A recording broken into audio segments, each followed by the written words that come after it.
Welcome friends. நாம் இந்த வீடியோவில் சொடக்கு தக்காளி செடி வளர்ப்பு முறை பற்றி பார்க்கலாம். சொடக்கு தக்காளி செடியை விதைகள் மூலமாக வளர்க்கலாம். நல்ல பழுத்த பழத்தில் இருந்தால் விதைகள் எடுத்து சொடக்கு தக்காளி செடி வளர்க்க முடியும். பழம் பழுத்துருச்சான்னு எப்படி கண்டுபிடிக்கிறதுனா, சொடக்கு தக்காளி பழத்தை சுற்றி இருக்கக்கூடிய காகிதம் போல் இருக்கக்கூடிய தோலை தான் கேலக்ஸ்ன்னு சொல்லுவோம். அந்த கேலக்ஸ் ப்ரௌன் கலரில் இருக்கும், அதாவது பழுப்பு நிறத்தில் இருக்கும். அந்த கேலக்ஸ் காஞ்சிருக்கும்.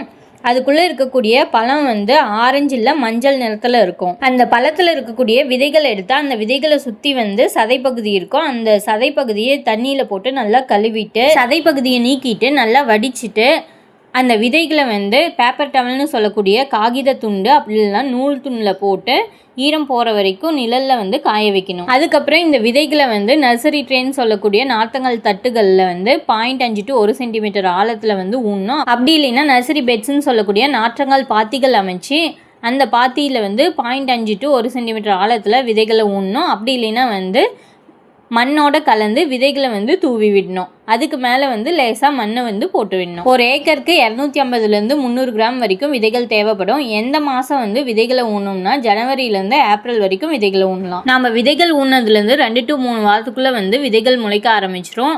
4 to 6 வாரத்துக்குள்ளே 4 to 6 இலைகளோட 15 சென்டிமீட்டர் நீளம் செடி வளர்ந்ததுக்கப்புறம் இந்த செடியை வயலில் நடலாம். ஒரு ஏக்கருக்கு 10,000 முதல் 15,000 செடிகள் வரைக்கும் தேவைப்படும். வயலில் 2 to 3 முறை நல்லா உழுதுட்டு ரிட்ஜஸ் அண்ட் ஃபரோன்னு சொல்லக்கூடிய மேட்டுப்பாத்திகள் அமைச்சு அந்த மேட்டுப்பாத்தியில் செடியை நடணும். ஒரு வரிசை செடிக்கும் இன்னொரு வரிசை செடிக்கும் நடுவில் 60 to 90 சென்டிமீட்டர் இடைவெளியும், ஒரு செடிக்கும் இன்னொரு செடிக்கும் நடுவில் 60 சென்டிமீட்டர் இடைவெளியும் விடணும். இப்படியும் செடி நடலாம். இன்னொரு முறையும் இருக்குது.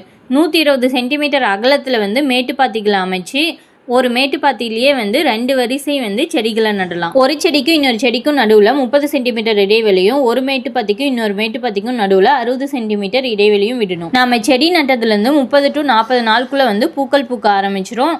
பூக்கள் பூத்ததுலேருந்து 5 to 10 நாளுக்குள்ளே காய்கள் வைக்க ஆரம்பிச்சிடும். 15 to 20 நாளுக்குள்ளே காய்கள் முதிர்ச்சி அடைய ஆரம்பிச்சிடும். செடி நட்டதுலேருந்து 80 to 90 நாளுக்குள்ளே முதிர்ச்சி அடைந்த காய்கள் பழங்களாக மாறிடும். அதுக்கப்புறம் நம்ம பழங்களை அறுவடை செய்யலாம். பழங்கள் அறுவடைக்கு தயாராகிடுச்சான்னு எப்படி கண்டுபிடிக்கிறதுனா, பழங்களை சுற்றி இருக்கக்கூடிய அந்த பேப்பர் மாதிரி இருக்கக்கூடிய கேலக்ஸ் பச்சை நிறத்துலேருந்து கோல்டன் ப்ரௌன்னு சொல்லக்கூடிய தங்கமும் பழுப்பு நிறமும் கலந்த மாதிரி, அப்படி இல்லைன்னா வைக்கோல் கலரில் மாறி இருக்கும்.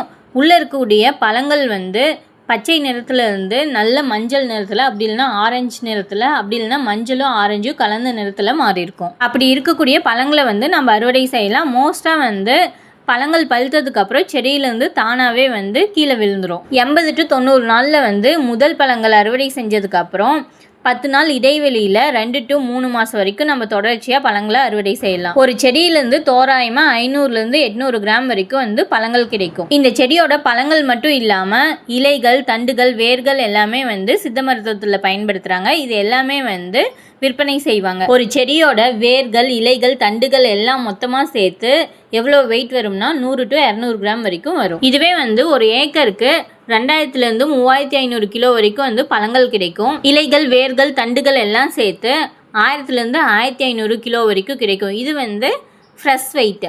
இதுவே இந்த செடியை காய வச்சா 200 to 300 கிலோ வரைக்கும் கிடைக்கும். சொடக்கு தக்காளிலேயே நிறைய வெரைட்டி ரகம் இருக்குது. நாம் இப்போ பார்த்தது என்னென்னா ஃபைசாலிஸ் மினிமா. இதனுடைய English name native gooseberry, cape gooseberry, pygmy ground cherry. இதனுடைய தமிழ் நேம் குபந்தி, தர்ம தக்காளி, காடை தக்காளி. பழத்துக்காக வளர்க்கக்கூடிய சொடக்கு தக்காளி செடி ரகம் பேர் என்னன்னா ஃபைசாலிஸ் பெருவியானா. நன்றி.